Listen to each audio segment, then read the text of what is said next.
Саламатсыздарбы, кутмандуу кушуба көңүлдүү күнүңүздөр менен кайрадан сиздердин назарыңыздарда келечек турак жай кооперативи болмокчу. Ал эми бүгүнкү биздин бактылуу каарманыбыз ушул эле келечек турак жай кооперативинин мүчөсү Жеңишбек мырза болмокчу. Ушул татынакай үйдү кантип алды болду экен, ал сиздерге кызык болуп жатса керек. Анда кеттик, биз менен чогуу бирге болуңуздар. Учурашып коелу, ден соолуктарыңыз жакшыбы? Жакшы. Үйүңүз майлуу сүттүү болсун. Ушул келечек турак жай кооперативинин атайын ар бир кардарыбыздын үйүнө барып куттуктап, үйүнү көрүп келатабызда. Толук көчүп келе элексиңерби? Жок, толук көчүп келе элекпиз бул жака.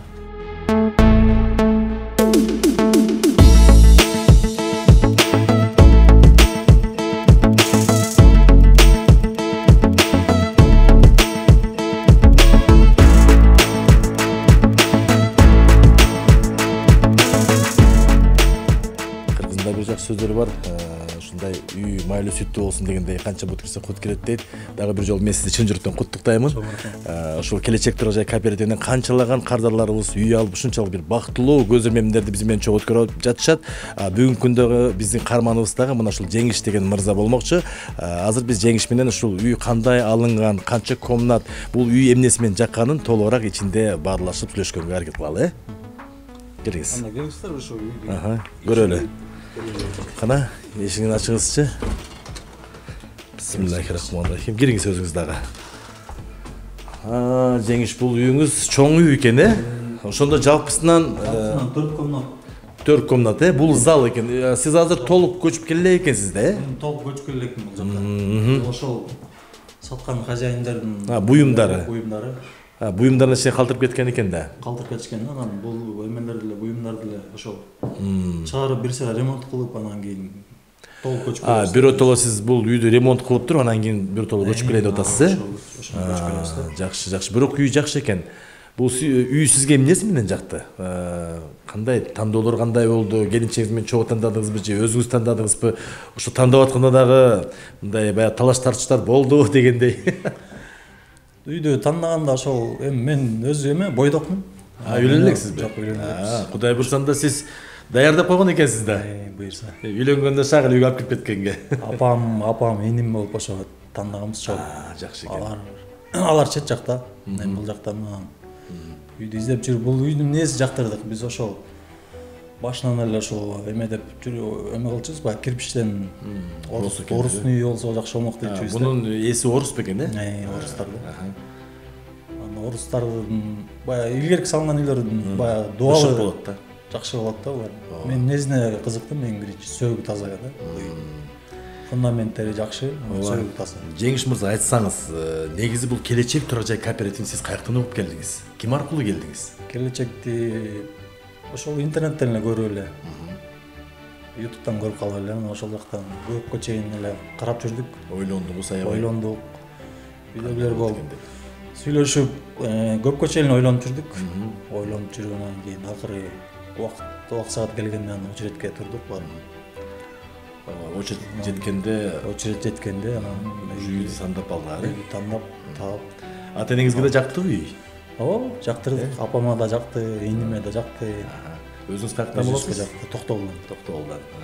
Эми Кудай буйрса, мына өзүңүз бойдок экенсиз, бойдок болуп туруп өзүңүзгө шарт түзүп аткан экенсиз. Бул өтө эле чоң бир кубанычтуу кабар деп айтсам болот да. Кудай буйрса үйлөнсөңүз, келинчегиңиз дагы үйгө, жаңы үйгө келет экен да, буйрса, Буйрса. Анан мына биз азыр көбүнчө баягы келечек турак жай кооперативинде көптөгөн кардарларыбыздын үйүнө барып, үйлөрүн тартып атабыз да. Ошол үй алганда да кандай алды, кандай максатта алды, жана ошондой эле кайсы каражатка алды деген суроолор көп туюлат да. Мисалы сиз кайсы жерде иштейсиз, бул каражатты каяктан топтодуңуз дегендей?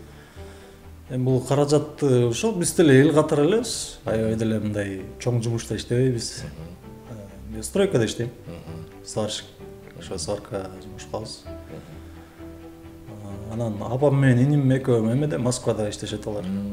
Мен деле негизи ошол жакта иштечүмүн, анан баягы пандемия болуп, бияка келип ошо менен калып калгам да мен. Ошол чогулткан акчабызды алып барып, очередке туруп, кадимгидей эле алдыңыздар. Эл катары эле ошо. Коркуу сезим андай болгон жок. Коркуу сезим эми болот башында, баягы жаңы турган кездерде болот. Уже эмелерди көрүп, анын арасынан да тааныштар дагы үй алгандар болду. Аларды көргөндөн кийин анан уже Силерден кийин тааныштар да үй алыштыбы? ошо видеолордон көрүп калдык да биз сүйлөгөн тааныштарды. Анан ошондон уже ишене баштадык конкретно эле. Эч кандай мындай коркуп анан мындай болот, тигиндей болот деген өтө деле болгон жок да. Кыскасын айтканда. Үй жок жүргөн, квартирада жашап жүргөн адамдарга айтмакмын. Чогулткан тыйыныңар болсо, эч коркпостон келип очередке тургула, очередке туруп. Просто бул нерсени ошол келечекте баягы очередке туруп, ошол күтүш керек экен да. Ошол эле нерсеге сабырдуулук керек экен да. Туура айтасыз, ушул сабырдын түбү сары алтын деген сөз айтылбайт го. Сабыр кылса эле үйлүү болот тура. Сабыр кылып эле бир аз күтүп койсо эле, мына мага окшоп ушундай үйгө өзүнүн үйүнө көчүп келет да. Ооба, Кудай буйрса, үйүңүз Жеңиш мырза майлуу сүттүү үй болсун. Абдан жакшы мындай аурасы дагы жакшынакай экен. Кудайым буйрса, ушул үйдүн артынан дагы үйлөр көп келсин, Сиз дагы ушул биздин келечек турак жай кооперативдин бир бактылуу кардардын бири болуп атасыз. Дагы чын жүрөктөн биз өзүбүздүн ушул коллективдин атынан дагы сизди дагы бир ирет куттуктайбыз. Дайыма ушул жетишкендиктер болсун, бир эле жерде турбастан Кудайым буйрса дагы көптөгөн ийгиликтерге жетишиңиз. Анан кайсы убакта көчүп келейин деп атасыңар эми? Эми бияка сразу эле көчүп келген жокпуз да, биз баягы акырындан эметип атабыз да, көчүп келип атабыз.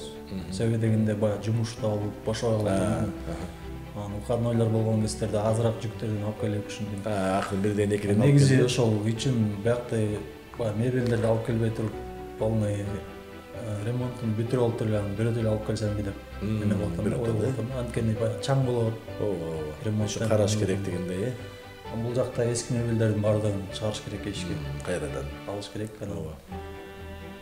Ошондон кийин буюрса толук ремонттан кийин көчүп келебиз. Мынакей, урматтуу карапайым элим, өзүңүздөр байкап тургандай эле, биз канча күндөн бери биздин ушул эле келечек турак жай кооперативинин үй алган кардарлардын үйүнө барып, бактылуу кардар менен кененирээк маек кылып, алган үйлөрүн көрүп, биз да ушунчалык кубанып турабыз. Демек биздин келечек турак жай кооперативинен үй алсаңыздар болот, ишениңиздер, биздин командабыз так жана таза иштеп келе жатат. Ошондуктан дагы бүгүнкү биздин бактылуу кардарыбызды биздин келечек турак жай кооперативинин атынан, коллективдин атынан бир ирет куттуй кетели. Үйүңүз майлуу сүттүү кут болсун. Жетишкендер көп боло берсин. Ушул үйүңүздө дайыма жакшылыктар, тойлор болсун, Кудай буйрса, дагы бир жакшылык болсо келип куттуктап, жакшы каалоорубузду айтканга биз дайыма даярбыз.